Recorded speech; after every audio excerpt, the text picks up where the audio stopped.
Ada sukacita di hati kita? Haleluya. Yang diberkati, yang penuh sukacita dari Tuhan, lambaikan tangan buat Tuhan. Yes. Puji Tuhan. Saya lihat hati yang penuh sukacita, hati yang penuh kemenangan ada di dalam hati saudara-saudara. Saatnya kita mau memuji, memuliakan nama Dia, Yesus Kristus. Karena Dialah yang memberikan pada kita kelegaan, sukacita, damai, sejahtera, kelimpahan. Karena Dia Allah yang sangat peduli kita.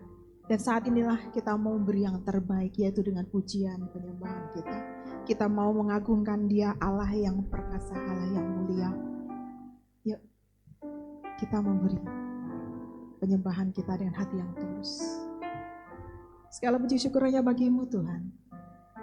Kami datang kepadamu dengan hati yang tulus, mengagungkan, meninggikan Engkau Allah kami, Allah yang perkasa, Allah yang luar biasa. Kami bersyukur Tuhan, hati kami melimpah, meluap dengan ucapan syukur karena kebaikan-Mu yang sungguh luar biasa. Proses yang Kau izinkan dalam kehidupan kami sungguh luar biasa buat kami. Dan kami saat ini ya Bapa, kami mau datang menyembah Engkau, mengagungkan Engkau dengan hati yang penuh sukacita. Inilah kami Tuhan, sucikan, kuduskan, layakkan kami untuk kami mengagungkan Allah yang perkasa, Yesus Kristus Tuhan.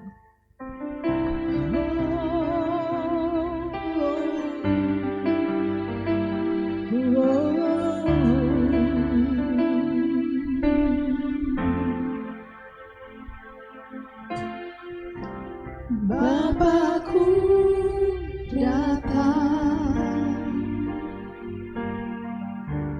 menyembah-Mu di sini.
keagungan-Mu, kehebatan-Mu sungguh luar biasa.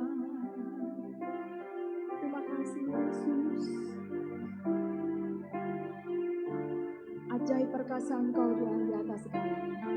Dan kami mau tinggikan, kami agungkan Engkau lebih dan lebih lagi. Di dalam nama Tuhan Yesus, kamilah berdoa dan mengucap syukur. Haleluya.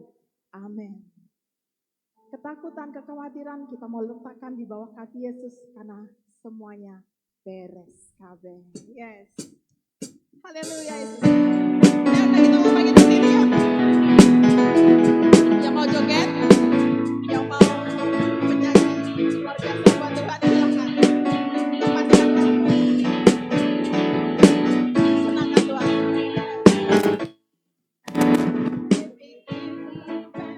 Salah,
Raja. Tuhanku hebat.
Hanya Engkau Tuhan yang ada di dalam hidup kami.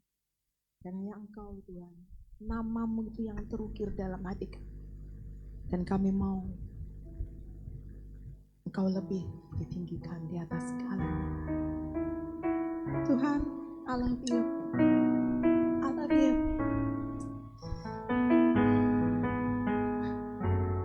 Terima kasih Tuhan. Kebaikan-Mu, kuasa-Mu itu luar biasa buat kami. Kekaguman kami hanya kepada-Mu Tuhan. Dan hormat kami kepada-Mu. Haleluya. Tuhan, nama-Mu selalu di dalam doaku, berkuasa atasku. Tuhan, Ku bawa rinduku, ku nyatakan Engkau Tuhan di hidupku.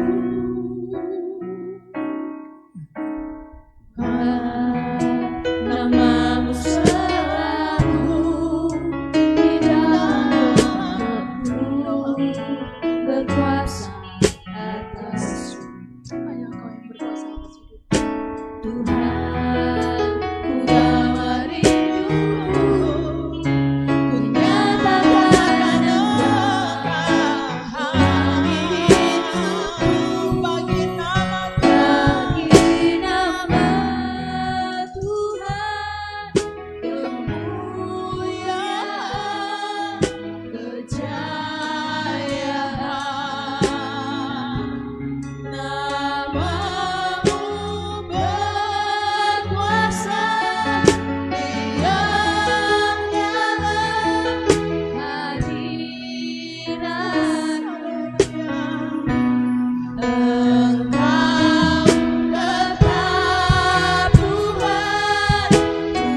Terima kasih Yesus.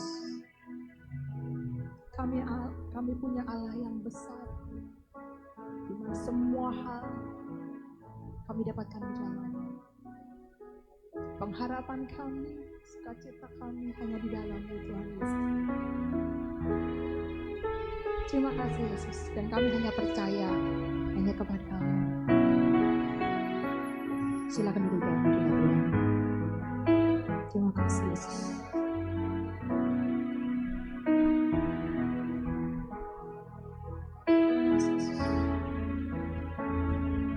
Ku hidup karena percaya Kau yang berjanji setia. Pengharapanku selalu ada di dalam-Mu. Kau tidak pernah mengecewakan Tuhan. Ku tidak akan menyerah, meski dalam kesesatan. Suruh hidupku dalam genggaman-Mu. Terima kasih Yesus. Aku punya Tuhan yang besar. Aku punya Tuhan yang besar, yang tak berjanji dan sanggup menggenapi imanku bersepakat percaya kuasa-Nya. Ku terima syarat kemenangan dari-Mu. Katakan Hidup karena percaya bahwa Engkaulah Tuhan di atas segalanya, yang mempunyai hidup kami, yang menjamin hidup kami, dan keselamatan itu ada di dalam-Mu Tuhan Yesus. selalu ada di dalam-Mu. Dan kami tidak akan menyerah dengan apapun juga. Tidak akan menyerah, meski dalam kesesatan. Seluruh hidupku dalam genggaman-Mu. Aku punya Tuhan yang besar, yang telah berjanji dan sanggup menggenapi imanku bersepakat percaya kuasa-Nya. Ku terima syarat kemenangan. Aku punya Tuhan yang besar, yang telah berjanji dan sanggup menggenapi imanku bersepakat percaya kuasa-Nya. Ku terima syarat kemenangan. Aku punya Tuhan yang besar, Tuhan yang besar, yang telah berjanji dan sanggup menggenapi imanku bersepakat percaya kuasa-Nya. Ku terima syarat kemenangan dari-Mu.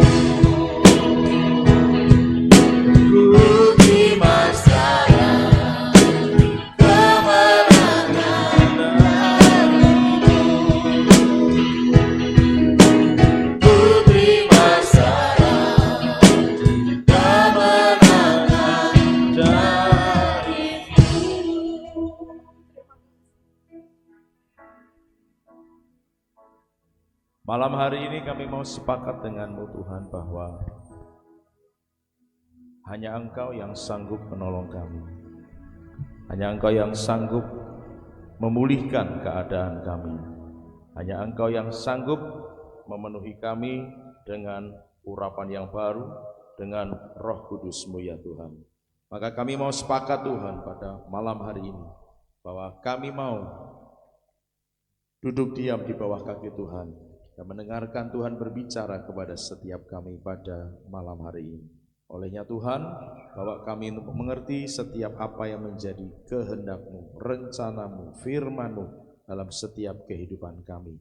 Olehnya berbicaralah Engkau pada setiap kami dan buat kami mengerti dalam hikmat Roh Kudus untuk kami benar-benar boleh lakukan semuanya dalam setiap kehidupan kami. Terima kasih Tuhan, terima kasih. Dengan ini kami serahkan waktu ini sepenuhnya dalam tangan Tuhan, Tuhan yang menolong dan memberkati kami semua. Terpujilah nama-Mu kekal selamanya. Kami siap mendengar dan menerima firman-Mu, melakukannya demi nama Tuhan Yesus Kristus. Haleluya, kita semua yang siap katakan amin. Shalom. Puji Tuhan, Bapak Ibu Saudara yang kasih Tuhan, kesempatan yang luar biasa kita bisa ada pada sore hari ini untuk kita bisa kembali beribadah, menyenangkan hati Tuhan, bersekutu dengan Tuhan dan saudara-saudara seiman. Kita bisa saling mendoakan, kita bisa saling memperhatikan satu dengan yang lainnya, sehingga kita semua semakin sehati, sepikir, sejiwa, seroh, seiman untuk kita boleh bersama-sama lakukan bagian kita di hadapan Tuhan dan semakin mempersiapkan diri untuk menjadi mempelai-mempelai Kristus di akhir zaman menjelang kedatangannya kali yang kedua. Puji Tuhan, Bapak Ibu Saudara, masih ada kaitannya dengan hidup dipenuhi Roh Kudus. Saya ingin mengajak kita bersama-sama membaca di dalam Yohanes pasal yang ketiga ayat yang ke-34. Yohanes 3 ayat yang ke-34. Yang sudah ketemu katakan haleluya. Oke, masih belum ada yang ketemu. Saya tunggu supaya kita bisa baca sama-sama. Yohanes 3 ayat 34. Nah, kalau yang belum ketemu di HP-nya sendiri bisa lihat di depan. Kita baca sama-sama. 1, 2, 3. Sebab siapa yang diutus Allah, dialah yang menyampaikan firman Allah. Karena Allah mengaruniakan rohnya dengan tidak terbatas. Yang sepakat dengan firman Tuhan katakan amin. Bapak Ibu Saudara, kalau membaca seluruh rangkaian kisah ini berbicara tentang Yesus. Siapa yang diutus Allah itu bicara tentang Yesus, gitu ya. Ini konteksnya tentang Yesus yang diurapi oleh Tuhan setelah kemudian ia dibaptis oleh Yohanes Pembaptis. Nah, Bapak Ibu Saudara yang dikasihi oleh Tuhan, siapa yang diutus Allah, dialah yang menyampaikan firman Allah.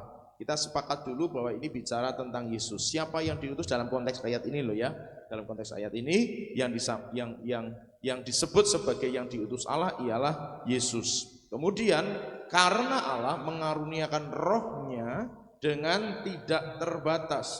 Dalam pengertian ini, pengertian ayat ini bahwa Yesus mendapatkan pengurapan dengan Roh Kudus dengan tidak terbatas, tidak ada batasan-batasan, tidak ada ukuran-ukuran, tidak ada pembedaan-pembedaan yang terjadi. Artinya Roh Kudus yang diberikan oleh Bapa dalam bahasa Alkitab ini kepada Yesus itu roh yang tidak terbatas, roh yang tidak dibatasi oleh apapun, roh yang bekerja dengan secara bebas dan luar biasa. Artinya roh yang diterima oleh Yesus itu bukan roh yang terbatas kegunaannya atau fungsinya dan sebagainya.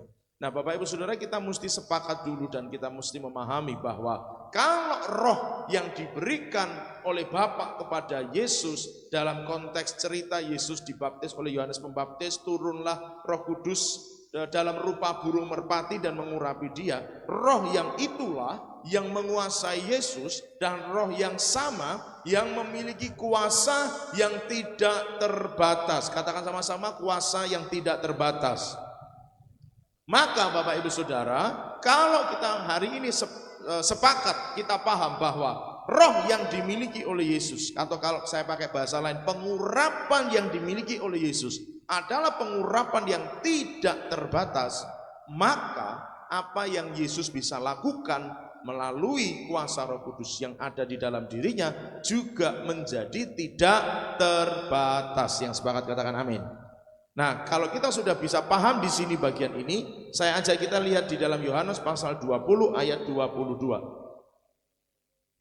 Kita baca sama-sama lagi Yohanes 20 ayat 22 dengan suara yang terbaik. Yohanes 20 ayat 22. 1, 2, 3. Dan sesudah berkata demikian, ia mengembusi mereka dan berkata, terimalah Roh Kudus. Jadi sebelum Yesus naik ke surga, sebelum masa-masa penyalibannya, dia sempat mengimpartasikan, izinkan saya pakai kata itu, dia sempat mengimpartasikan kuasa urapan yang tidak terbatas tadi kepada siapa? Murid-muridnya. Kuasa yang tidak terbatas tadi diimpartasikan kepada murid-muridnya. Kuasa yang tidak terbatas, kuasa yang tidak dibatasi oleh jarak, ruang, dan waktu.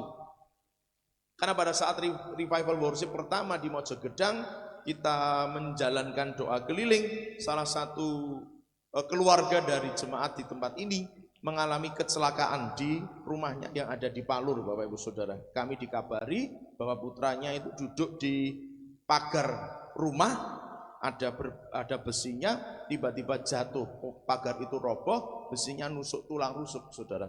Besinya nusuk tulang rusuk dan harus dioperasi. Malam itu juga kemudian keluarga kita, maksudnya jemaat kita, telepon kami dan kemudian kita doakan. Dan puji Tuhan Bapak Ibu Saudara, kami doakannya dari rumah, ya, melalui ibu dari anak ini yang jatuh itu. Jadi kami tidak datang ke tempat, kami tidak datang ke lokasi, kami berdoa, itu pun by phone kalau tidak salah. Itu kepada ibu ini. Lalu kita doakan anaknya yang sedang ada di rumah sakit. Singkat cerita, sembuh pulih tanpa operasi. Doa itu maksudnya kuasa Roh Kudus itu tidak dibatasi oleh jarak, ruang, dan waktu. Katakan amin. Ini bukan soal siapa yang berdoa dan siapa yang mengerjakannya. Bukan siapa yang didoakan, Bapak Ibu Saudara. Tetapi saya mau sampaikan, kuasa yang tidak terbatas, urapan yang tidak terbatas, Roh Kudus yang bekerja yang tidak ada batasannya tadi, bisa mengatasi ruang, jarak, dan waktu. Bisa mengatasi segala kondisi, situasi, dan keadaan. Nah, sekarang saya runutkan kembali. Yohanes 3 berkata bahwa Yesus menerima pengurapan, roh yang ada di dalamnya tidak terbatas. Kemudian pada masa pelayanan Yesus, roh yang sama telah diimpartasikan, dibagikan, ditransfer kepada murid-muridnya. Lalu bagaimana dengan kita yang ada di hari ini yang tidak pernah melihat Yesus secara jasmani atau kasat mata?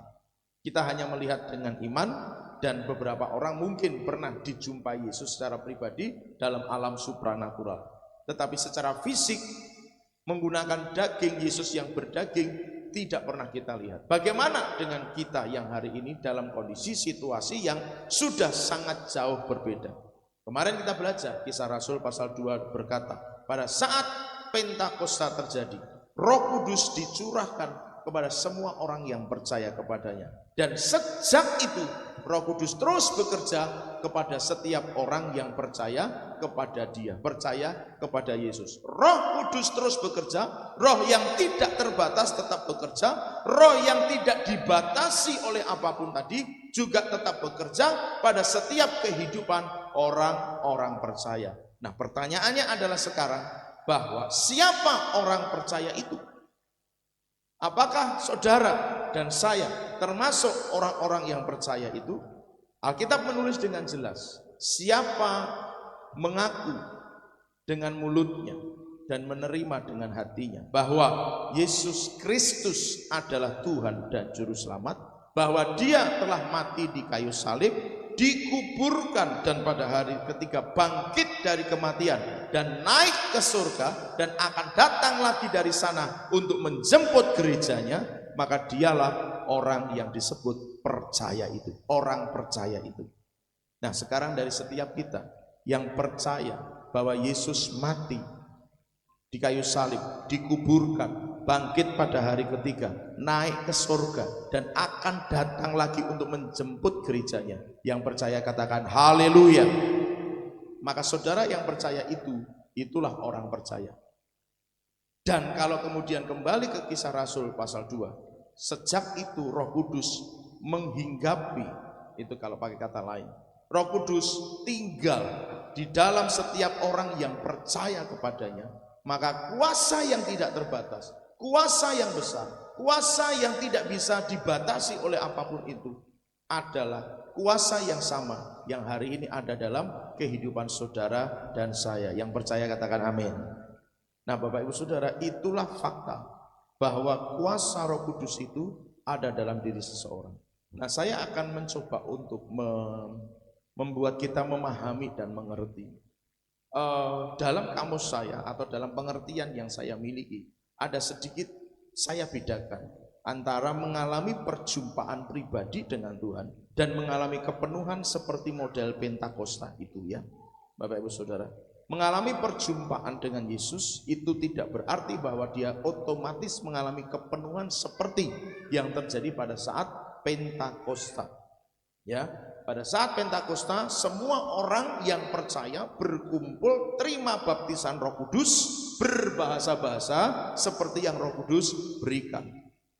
Nah, kemudian kisah dalam Alkitab disebutkan Sakius mengalami perjumpaan, tapi dia tidak berbahasa roh, tidak mengalami baptisan Roh Kudus, tapi pasti mengalami perubahan hidup, mengalami metamorfosis. Itu kalau perjumpaan dengan Tuhan. Di setiap momen perjumpaan dengan Tuhan, tidak selalu Tuhan menghendaki, menginginkan, mengizinkan, atau melakukan, memenuhi seseorang dengan Roh Kudus, dengan tanda dia berbahasa roh. Tidak selalu. Ada momen di mana orang berjumpa dengan Tuhan dan sekaligus mengalami kepenuhan Roh Kudus, dibaptis Roh Kudus, ada. Tetapi ada juga momen di mana orang hanya mengalami perjumpaan, lahir baru, selesai. Kemudian seiring berjalannya waktu dia mengiring Yesus, dia berdoa, dia bersekutu, mengalami keintiman dan kedekatan dengan Tuhan yang lebih dalam, maka disitulah dia mengalami yang namanya kepenuhan Roh Kudus dengan tanda dibaptis dengan Roh Kudus. Peristiwanya menjadi berbeda menurut saya antara istilah mengalami perjumpaan dengan Tuhan yang menyebabkan perubahan metamorfosis terjadi pada seseorang dengan orang mengalami kepenuhan Roh Kudus. Bagi saya tetap terserah Tuhan bagaimana cara Tuhan mengerjakan pada seseorang dalam maksud seperti ini. Apakah orang harus percaya Yesus dulu baru bisa dipenuhi Roh Kudus? Atau orang yang enggak percaya Yesus juga bisa mengalami kepenuhan Roh Kudus? Itu terserah Tuhan. Saya tidak bisa memformulakan mekanisme itu, gitu ya. Tetapi dari semua kisah yang tercatat di dalam Alkitab, semua orang yang mengalami kepenuhan Roh Kudus baik dalam masa perjanjian lama maupun perjanjian baru adalah orang yang sudah terima Injil lebih dulu. Masalah kemudian dia mengalami perjumpaan dengan Tuhan, mengalami lahir baru dulu atau belum, itu tidak saya doktrinkan, gitu ya. Tetapi yang saya baca dalam Alkitab perjanjian lama dan perjanjian baru, yang mengalami kepenuhan Roh itu adalah mereka yang sudah mengalami perjumpaan dengan Tuhan. Dia adalah orang yang mengenal Tuhan. Dia adalah orang yang disebut sebagai umat Tuhan.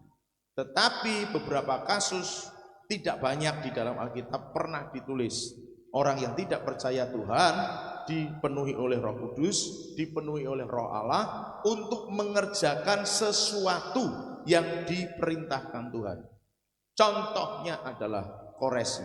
Koresi adalah Raja Persia, bukan umat Tuhan. Dalam kasus di mana dia kemudian disuruh Tuhan untuk memulihkan kembali tembok Yerusalem, di momen itulah, di saat itulah Allah memenuhi dia dengan rohnya. Bukan umat Tuhan, tetapi dipenuhi Roh Kudus dalam konteks tertentu, dalam maksud tertentu, dengan tujuan tertentu. Silakan, karena itu bukan punya kita, itu Roh Kudus yang punya, itu Tuhan sendiri yang bekerja. Jadi terserah Tuhan, apakah orang harus ngalami dulu perjumpaan dengan Tuhan, perubahan hidup, lahir baru ngalami kepenuhan Roh Kudus, itu saya tidak bisa memformulakan, saya tidak berani. Karena Alkitab tidak menulis secara sedemikian. Terserah Tuhan bagaimana dia bekerja pada seseorang. Tetapi bagi saya itulah perbedaannya. Mengalami perjumpaan dengan Tuhan, itulah yang membuat orang mengalami perubahan hidup dalam dirinya. Maka, sekali lagi saya tegaskan, maka kalau orang ngomong mengalami perjumpaan dengan Tuhan, tapi enggak mengalami perubahan hidup, bagi saya ngapusi. Kasih tahu kanan kiri, katakan jangan ngapusi. Kalau dia bisa saksi cerita tentang kemurahan Tuhan, saya percaya. Saya percaya. Karena kemurahan Tuhan, kesaksian yang menceritakan kebaikan Tuhan, kemurahan Tuhan, mujizat Tuhan, itu bisa disaksikan, diceritakan oleh siapapun yang percaya dia. Bahkan mungkin belum Kristen agamanya. Tapi selama dia percaya Yesus, percaya kuasanya, percaya anugerahnya, orang itu bisa mengalami mujizat. Itu bagi saya. Tidak agama Kristen. Ya. Karena memang kekristenan bukan agama, tetapi pengalaman hidup bersama dengan Kristus. Itu kekristenan buat saya. Nah, jadi Bapak Ibu Saudara yang dikasihi Tuhan, orang bisa saksi, hebat, luar biasa, yes. Tapi bagi saya itu kesaksian, itu membangun saya, itu memuatkan saya, itu meneguhkan bahwa Yesus yang aku sembah, Yesus yang aku muliakan, itu luar biasa. Tapi soal perubahan hidup, aku lihat buahnya. Termasuk saudara, tolong doakan saya supaya buah saya sama dengan apa yang saya sampaikan. Jadi kalau saya mau menilai seseorang itu orang benar Kristen, benar, bukan sekedar Kristen yang baik, Kristen yang benar, itu dari buahnya. Kok masih sombong? Belum berjumpa dengan Tuhan. Kok masih iri hati? Belum berjumpa dengan Tuhan. Kok masih suka marah? Belum berjumpa dengan Tuhan. Kok masih suka menghakimi? Belum berjumpa dengan Tuhan. Belum on fire, belum semangat, belum bergairah, belum mengalami perjumpaan dengan Tuhan. Karena perjumpaan pasti mengubah seseorang, itu pasti. Nah, saya membedakannya dengan kepenuhan Roh Kudus. Karena memang begitulah kondisi kenyataan yang ada. Nah, cuma Bapak Ibu Saudara, saya hanya mengekspos dari Kisah Rasul pasal 2 di mana Pentakosta terjadi. Nanti Bapak Ibu Saudara bisa baca ayatnya. Pada saat Pentakosta terjadi, di mana Roh Kudus pertama kali dicurahkan, apa yang terjadi? Para murid yang ada di loteng, catat baik-baik, itu di loteng. Memang loteng Yerusalem yang dipakai waktu itu tidak berperedam, ya. Tetapi itu di loteng. Jadi suara itu bisa macam-macam. Gemanya maksud saya, gema suara yang terjadi bisa macam-macam. Tapi Alkitab nulis dengan jelas. Waktu mereka mengalami kepenuhan Roh Kudus, dibaptis Roh Kudus, berbahasa-bahasa baru seperti yang Roh Kudus berikan, orang di luar loteng Yerusalem, orang di luar gedung di mana mereka mengalami itu, dengar suara mereka. Ngapain mereka itu? Tapi bahasa Alkitabnya nulis dengan jelas, mereka memuliakan Tuhan dengan bahasa kita. Padahal kita ini orang Persia, kita ini orang Media, kita ini orang Galatia.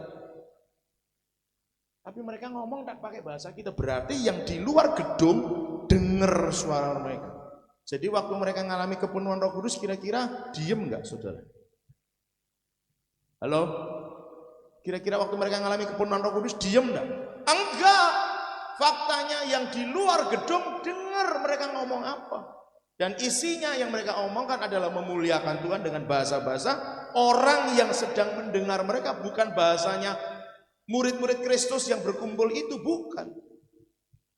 Berarti mereka dengar, suaranya berarti kenceng waktu mereka mengalami kepenuhan dan berbahasa itu. Jadi nggak diam. Tidak ada topo broto itu dalam bahasa Jawanya. Tidak ada meditasi waktu itu. Karena semua yang di luar gedung dengar para murid ini ngomong, berbahasa. Nah, bahasa yang lain Alkitab nulis terjadi suara gemuruh, berisik enggak itu kira-kira? Dan lidah-lidah api bertebaran hinggap di masing-masing orang yang berkumpul pada waktu itu.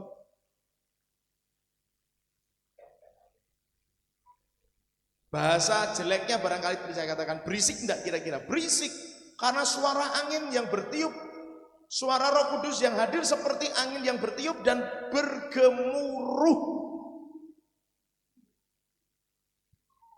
Hanya sekeras seperti saudara hari ini di dalam memuji Tuhan saja, itu ekspresinya sudah lain kan Bapak Ibu Saudara.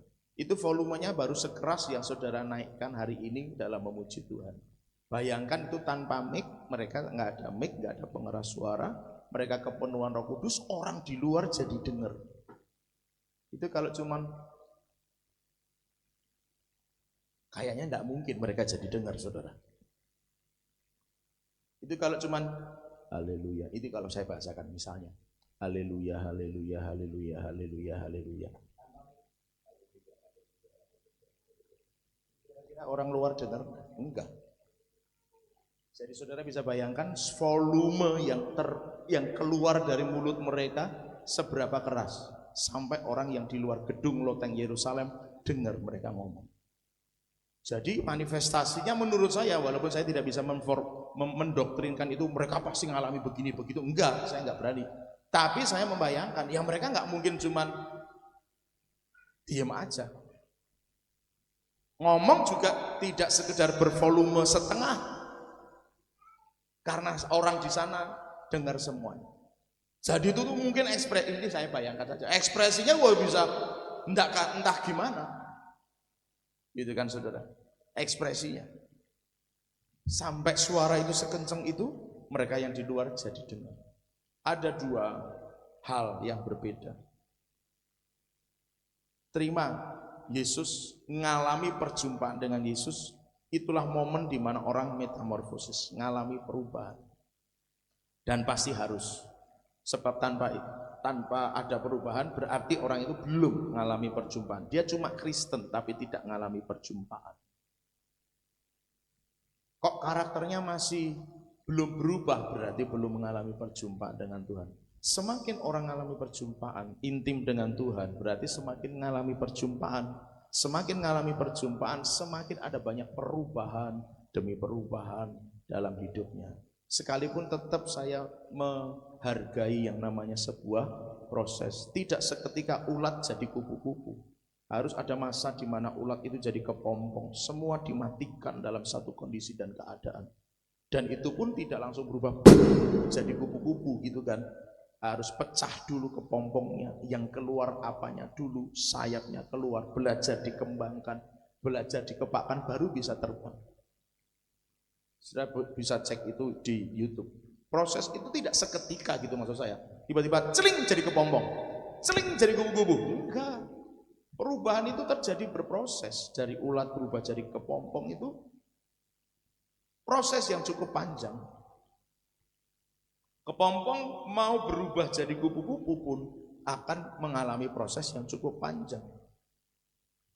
Dalam bahasa ilmiah, begitu lepas dari kepompong, sayap itu masih lemah. Bahasanya begitu. Sayap kupu-kupu itu masih lunak.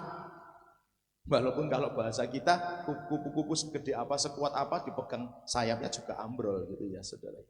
Tapi itu bahasa ilmiahnya begitu. Sayapnya belum kuat. Dia baru akan belajar menggerakkan otot-otot sayap. Baru setelah dirasa otot-otot sayap kuat, baru dia mencoba belajar untuk terbang.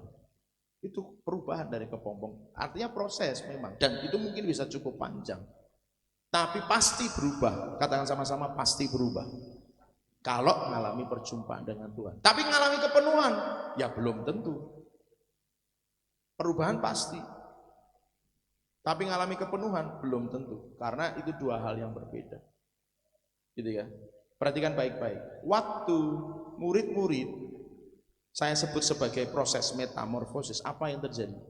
Mereka dengan Yesus 3 tahun, Yesus disalib, mereka kembali ke dunia lama, mereka harus dikumpulkan Yesus lebih dulu setelah Yesus bangkit dari kematian, gitu kan? Hampir kira-kira 40 hari proses murid-murid itu dikumpulkan lagi. Baru setelah mereka kumpul sama-sama, Yesus berusaha, tunggu di sini, janjiku soal penghibur akan kuberikan. Waktu Yesus setelah naik ke surga, mereka kumpul di Yerusalem, di loteng Yerusalem, mereka doa sama-sama 10 hari. Gitu kan? Di hari yang ke-10 atau 50 setelah kebangkitan,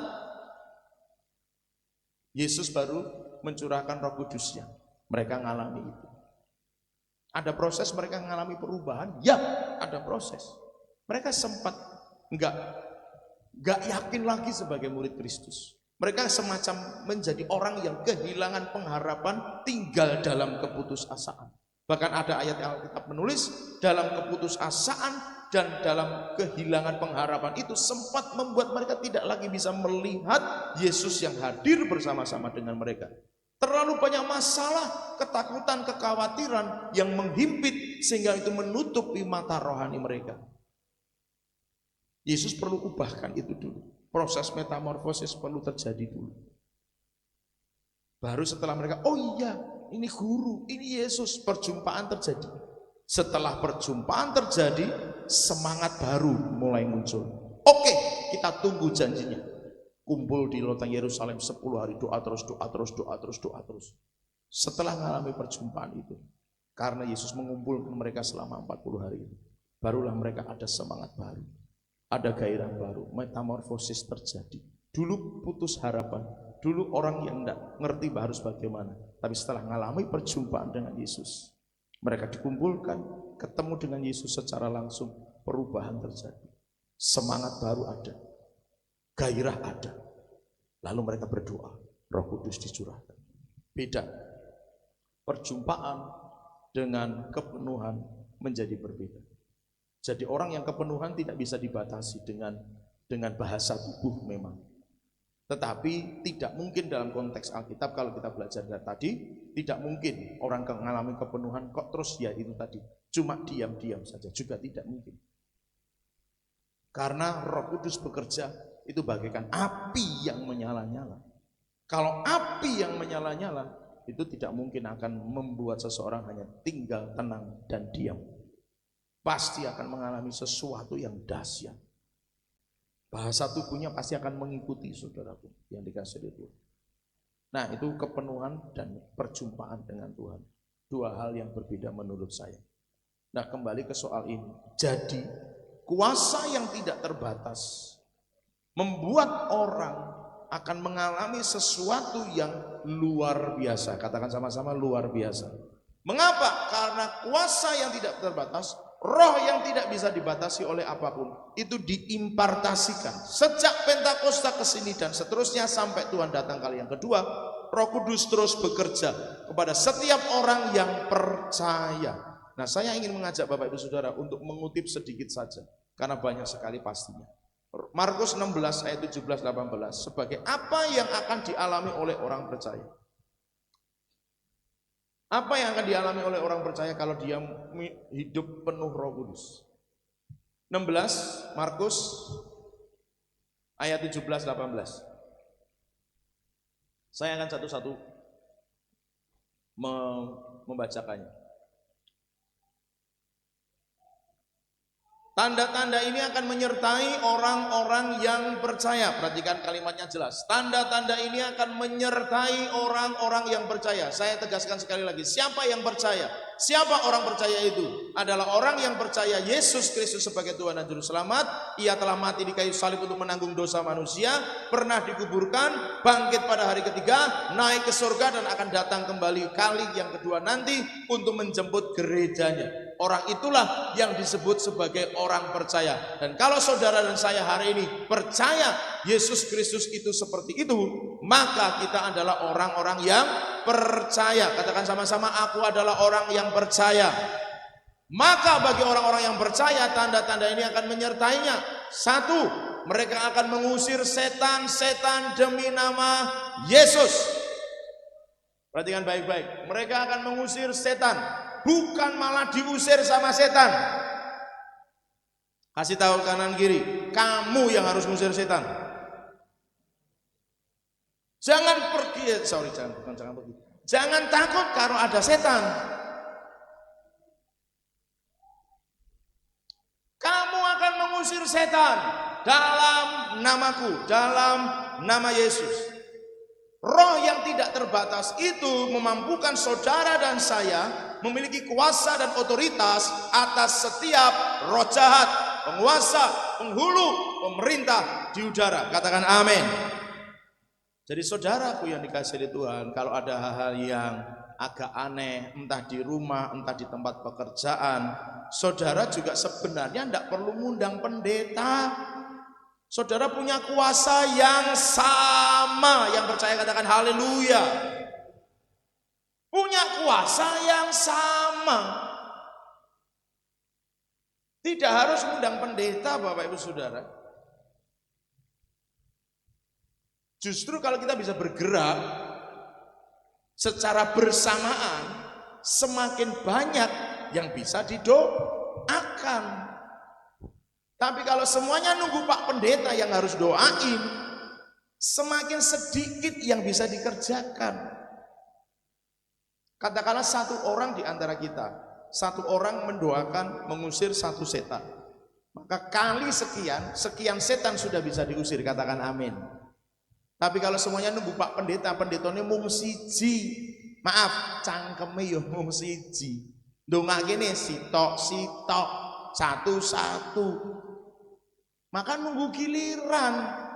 Sementara doakan yang sana, setannya yang sana mungkin udah balik lagi.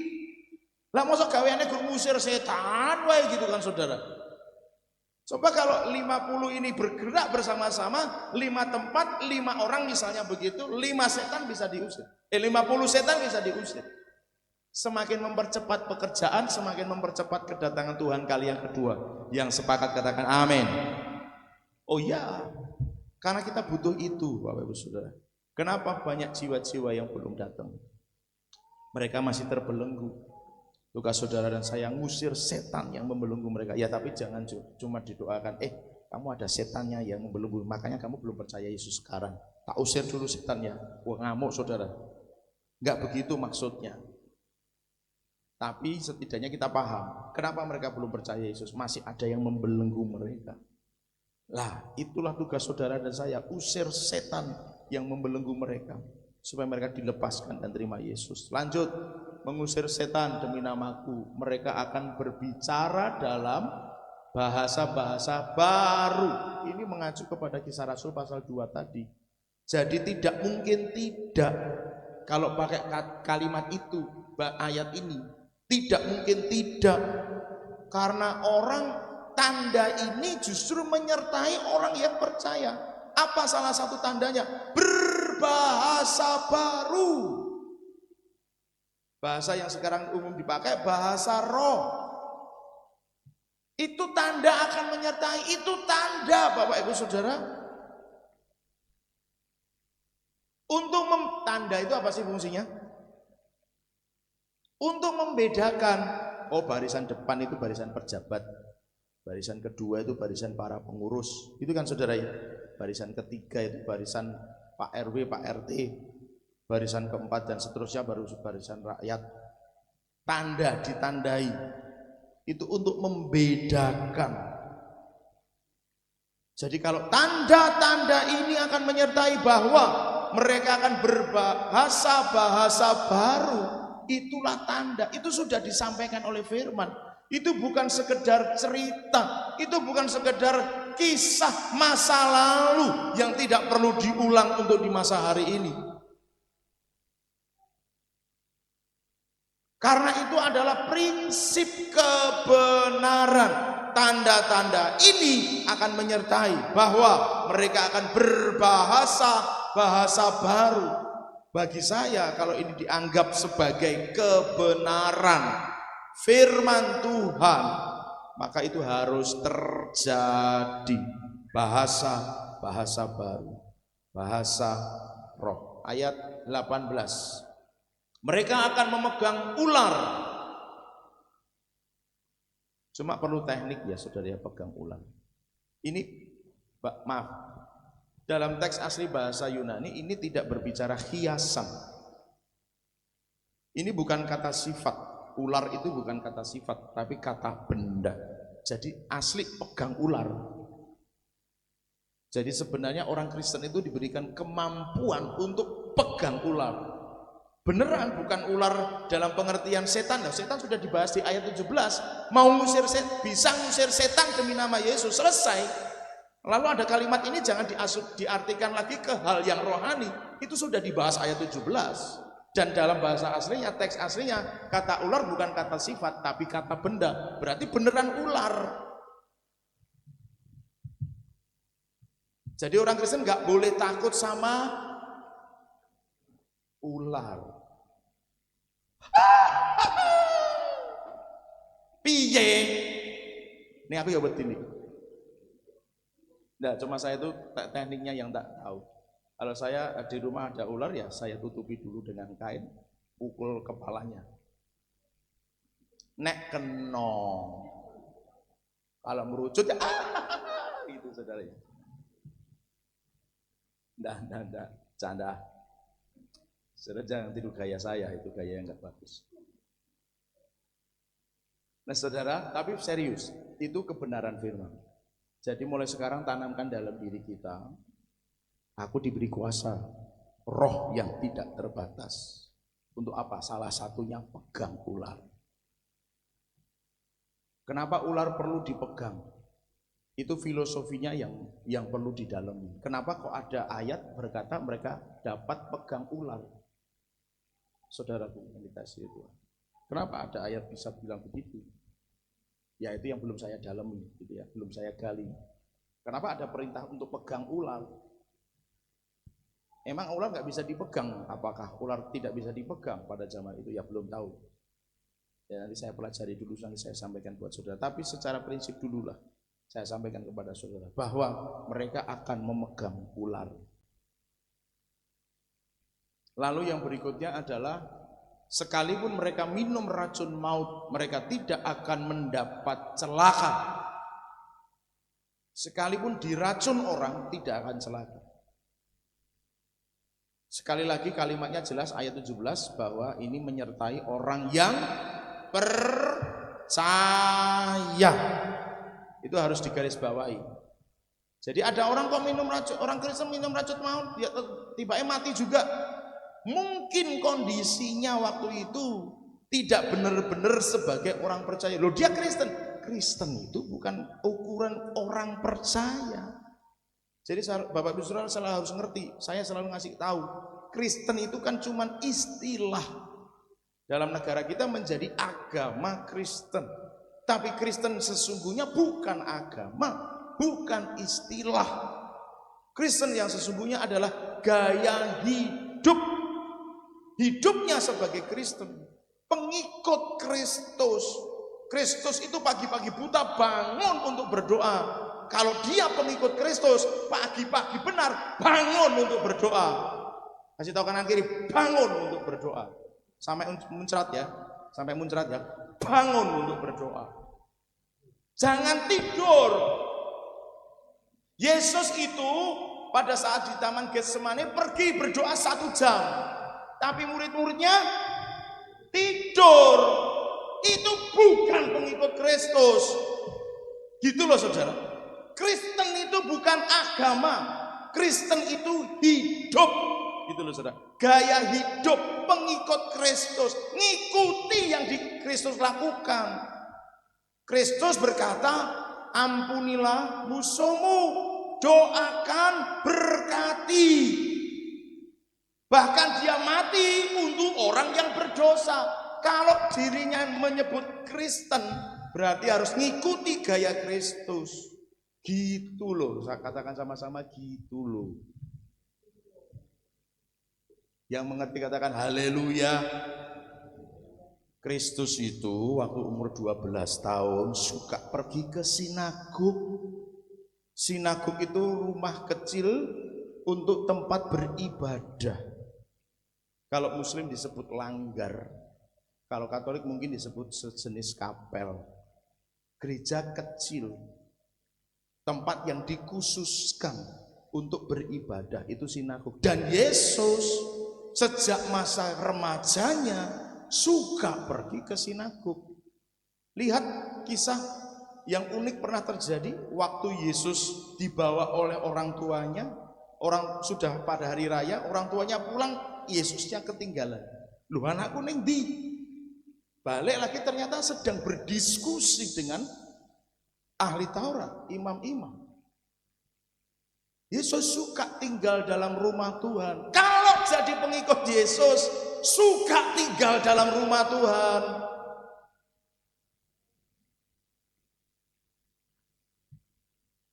Itu Kristen sebenarnya. Jadi jangan salah. Pak, dia Kristen tapi kenapa minum racun maut mati? Kristen agamanya, hidupnya yang mungkin nggak Kristen. Makanya racun maut bisa membinasakan dia. Tapi juga harus dilihat. Kalau memang sudah waktunya Tuhan mati, ya memang mati dengan cara apapun. Hanya saja bagi orang yang percaya ayat ini, kebenaran ini pasti terjadi.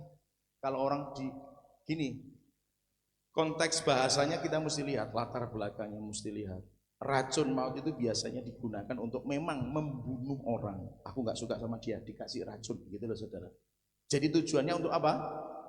Membunuh. Nah, kalau yang model yang begitu, nggak mungkin saudara. Kalau memang belum waktunya Tuhan. Tapi buat saya, kalau orang percaya ini, Tuhan juga nggak akan mengizinkan orang mati karena racun maut. Karena apa? Ayatnya ada kok. Sekalipun minum racun maut tidak akan membinasakannya.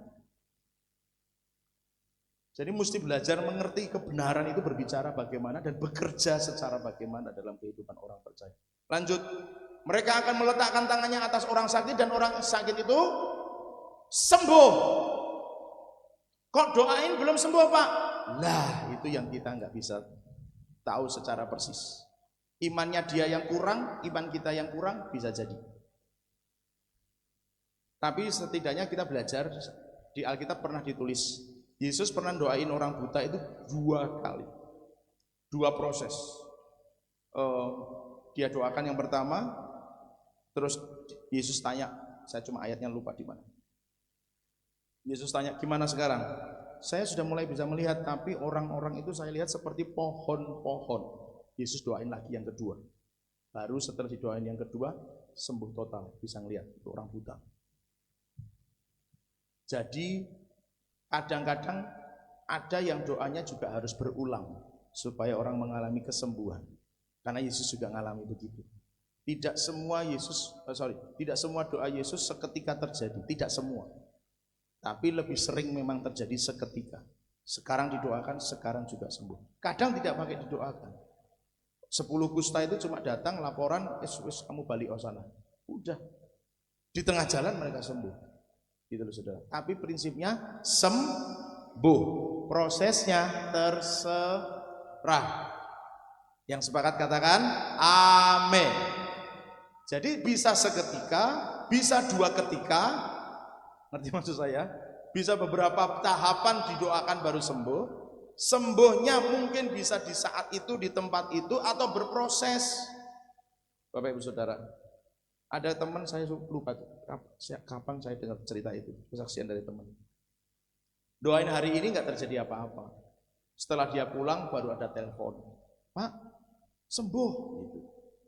Bisa begitu saudara kasih Tuhan. Tapi prinsipnya adalah kita memiliki Roh Kudus, kita memiliki kuasa, kita memiliki pengurapan yang kalau kita gunakan untuk mendoakan orang sakit, orang itu pasti akan sembuh. Katakan amin. Jadi Bapak Ibu Saudara, saudara punya kuasa, punya urapan untuk mendoakan orang sakit sehingga orang sakit itu pasti sembuh. Nah, tinggal saudara cari saja orang sakit. Saudara kerja di pabrik, cari teman yang sakit. Datangi orangnya, kalau mau didoakan, doakan. Kalau memang belum sembuh sekali, mau didoakan 2 kali, silakan doakan. Sampai sembuh. Supaya orang itu benar-benar bisa merasakan jamahan Tuhan. Saudara yang kerja dimanapun, cari orang sakit. Doakan dia. Kalau mau memang. Ini kan masalahnya kita bicaranya beda zaman gitu ya. Zaman ini Sama zaman hari ini lain. Kita harus minta izin. Kalau orang itu mengizinkan didoakan, doakan sampai orang itu sembuh. Cari orang sakit, saudara. Praktek kuasa, praktek urapan. Supaya apa? Kemuliaan Tuhan semakin dinyatakan. Katakan amin.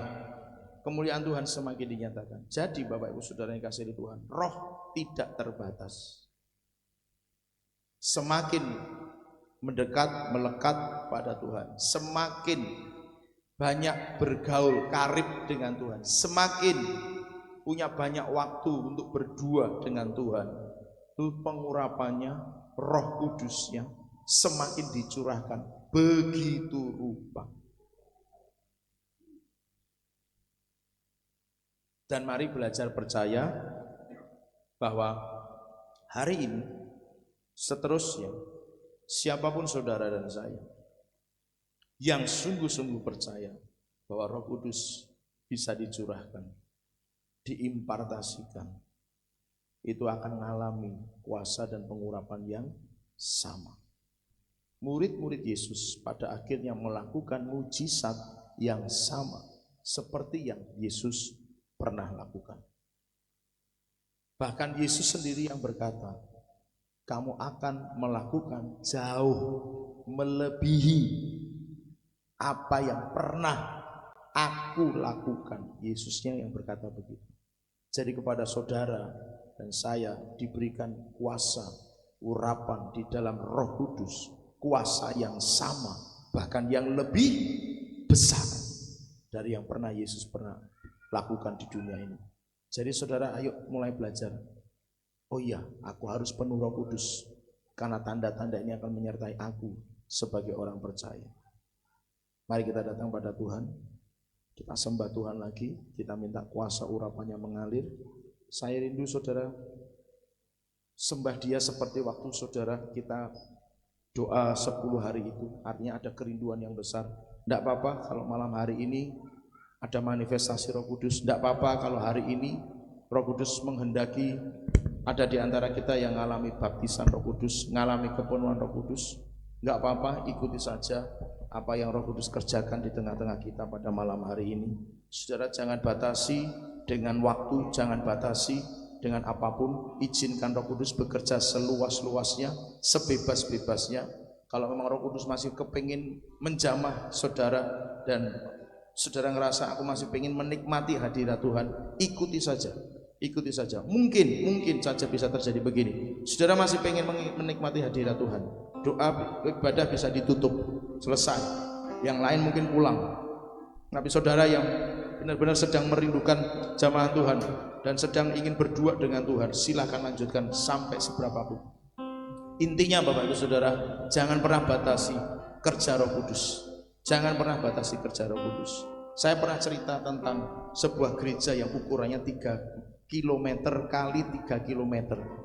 Ibadah mereka itu bisa selesai sampai jam 1 malam, saudara. Ini kasih Tuhan. Ibadahnya sih sudah selesai secara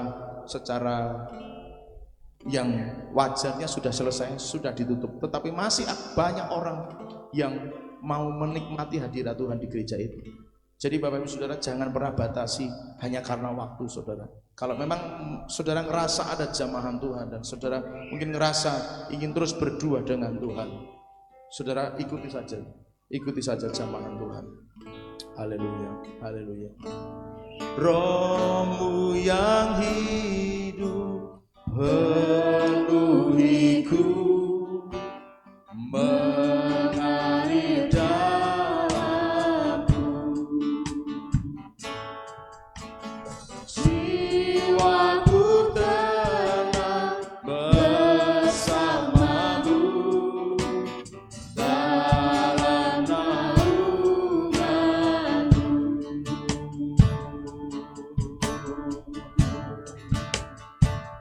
Ku buka hati, tu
jamahanmu, berserah penuh di hadiratmu. Mari rindukan sama-sama Roh Kudus memenuhi setiap kita. Rindukan jamahannya atas setiap kita. Di atasku padamu ku buka hati, untuk jamahanmu, berserah penuh di hadiratmu.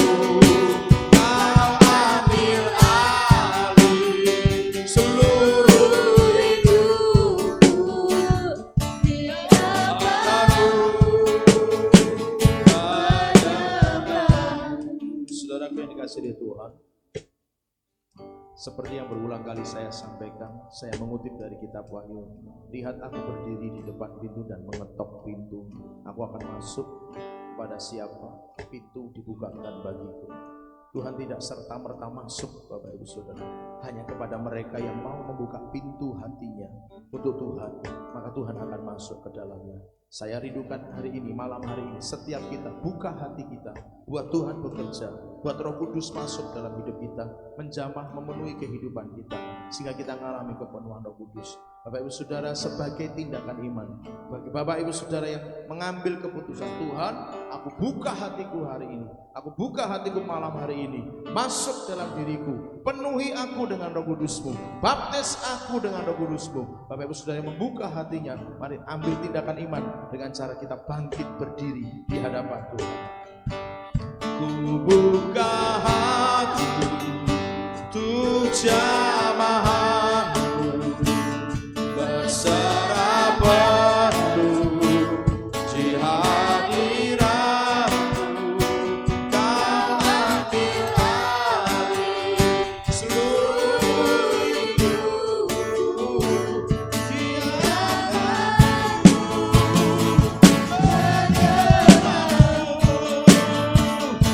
Ku buka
Terus nikmati hadirat Tuhan.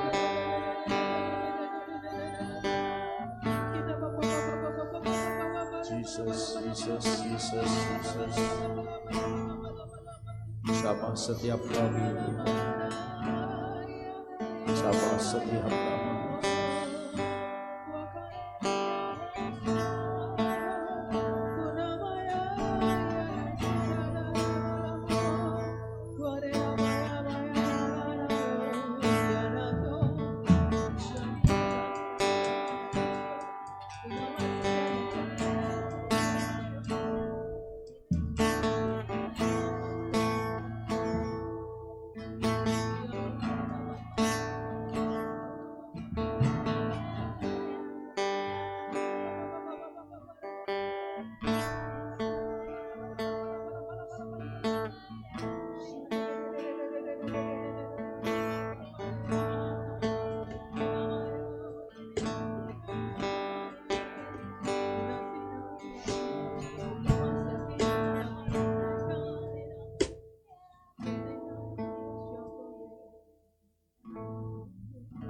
Saudara, mari kita tenang dalam hadirat Tuhan.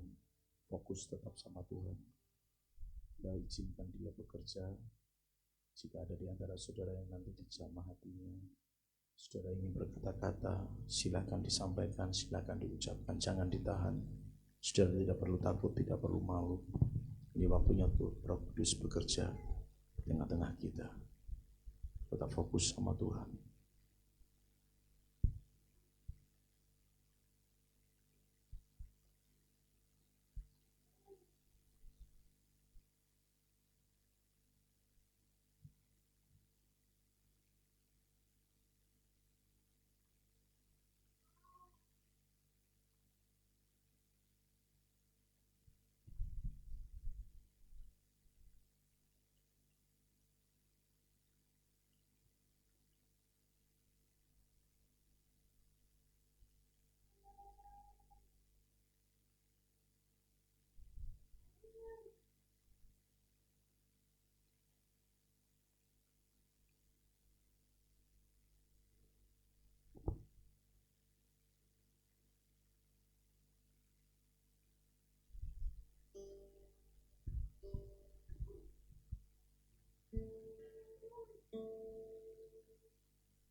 Saya melihat ada hati yang berwarna hitam. Artinya masih ada banyak begitu dosa yang menyelimuti dia. Saya tidak mengerti dosa apa, tetapi itu artinya. Juga saya melihat ada hati yang ada duri di sekitarnya. Ada banyak kepahitan, sakit hati, kekecewaan, kekhawatiran yang sedang menyelimuti hatinya. Dan itu juga yang membuat ia tidak bisa mengalami kebebasan dalam hadirat Tuhan. Dia mencoba untuk memaksakan diri tapi gak pernah bisa. Karena hatinya mungkin masih hitam, atau hatinya mungkin masih ada durinya. Ya.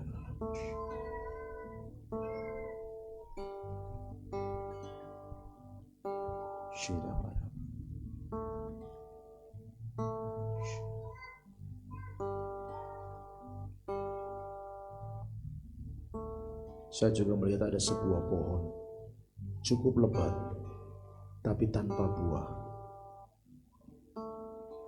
Dan Tuhan gak suka itu, saudara. Hidup kita harus berbuah. Tidak hanya sekedar lebat daunnya, tetapi tanpa buah. Dan jika ada hati yang seperti nampak bertumbuh, berdaun lebat tapi tanpa buah, itu juga akan membuat dia tidak bisa mengalami Tuhan secara maksimal.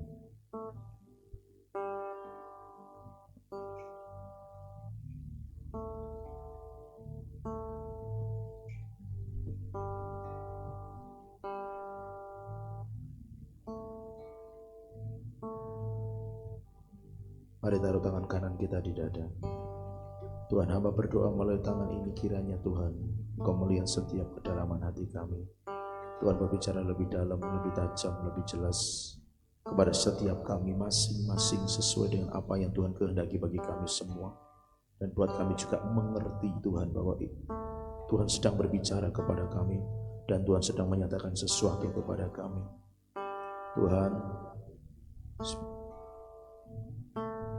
Tuhan singkapkan juga ada hati yang beku, saudara, seperti daging yang penuh dengan bunga es yang dikeluarkan dari freezer. Dia nggak pernah ngerasain apa-apa ketika ia di hadirat Tuhan. Dia tidak pernah bisa merasakan apa namanya penyembahan. Dia memang bisa nyanyi, tetapi nggak pernah bisa merasakan hadirat Tuhan. Ini juga harus dibongkar, harus diserahkan sama Tuhan. Tuhan, hamba serahkan setiap hati ke dalam tangan-Mu. Hati yang masih penuh dengan dosa, Tuhan ampuni. Hati yang masih penuh dengan duri, Tuhan ampuni. Hati yang masih beku, Tuhan ampuni. Hati yang belum bisa menghasilkan buah di hadapan Tuhan, Tuhan juga ampuni. Hari ini sesuai dengan apa yang diperlukan, kami perlukan. Tuhan, sembuhkan kami dalam nama Yesus. Sembuhkan setiap hati yang masih ada dosa. Tuhan, sucikan dari dosa. Basuh dengan darah anak domba Allah di dalam nama Yesus Kristus. Yang mungkin masih menyimpan kemarahan, kepahitan, luka, Tuhan, yang masih berduri, Tuhan. Tuhan, sembuhkan dalam nama Yesus. Dan buat kami bisa mengampuni, melepaskan pengampunan, mengasihi, menyayangi. Tuhan, demi nama Yesus seperti yang Engkau harapkan dan inginkan. Yang bertumbuh, berdaun lebat tapi tanpa buah. Tuhan, mulai hari ini buat hati kami berbuah-buah yang baik dan lebat di hadapan Tuhan demi nama Yesus Kristus. Hati yang beku hari ini Tuhan cairkan dalam nama Yesus Kristus, sehingga ia sanggup merasakan hadirat Tuhan, ia sanggup merasakan kejamahan Tuhan, ia sanggup merasakan kehadiran Tuhan saat ia memuji dan menyembah Engkau. Setiap hati hari ini Tuhan jamah dalam nama Yesus, dan Tuhan penuhi dengan Roh Kudus. Tuhan baptis dengan Roh Kudus di dalam nama Tuhan Yesus Kristus. Terima kasih Tuhan. Terima kasih Tuhan. Jamahlah setiap hati. Jamahlah setiap hati. Ambil alih seluruh hidup kami Tuhan. Jamah setiap hati. Ambil alih setiap hidup kami Tuhan. Di dalam nama Yesus Kristus. Maka dengan ini aku nyatakan bahwa setiap kami yang hari ini ada di tempat ini, yang sudah mendengar firman-Mu, di dalam nama Yesus kami semakin cinta Tuhan. Kami semakin mengasihi Tuhan. Kami semakin haus dan lapar akan Tuhan. Kami semakin merindukan Tuhan melebihi apapun juga. Kami semakin mendambakan Tuhan dalam setiap momen hidup kami, dalam setiap perjalanan hidup kami. Kami semakin Tuhan rindu mengalami perjumpaan dengan Engkau demi nama Tuhan Yesus Kristus. Terima kasih Tuhan. Terima kasih Tuhan. Jadi termeterai, tergenapi demi nama Tuhan Yesus Kristus atas setiap kami semua mulai hari ini dan seterusnya. Terima kasih Tuhan, dan meteraikan setiap firman-Mu di setiap hati kami, agar kami mengerti bahwa roh yang ada pada kami, roh yang tidak terbatas ya Tuhan, roh yang akan membuat kami bisa melakukan tanda-tanda ajaib dan memuliakan nama Tuhan. Terima kasih ya Bapa. Ini hidup kami, segenap keberadaan kami serahkan kepadamu, dan semuanya ini kami peralaskan hanya di dalam nama Tuhan Yesus Kristus. Haleluya. Kita semua ini berkati, katakan amin.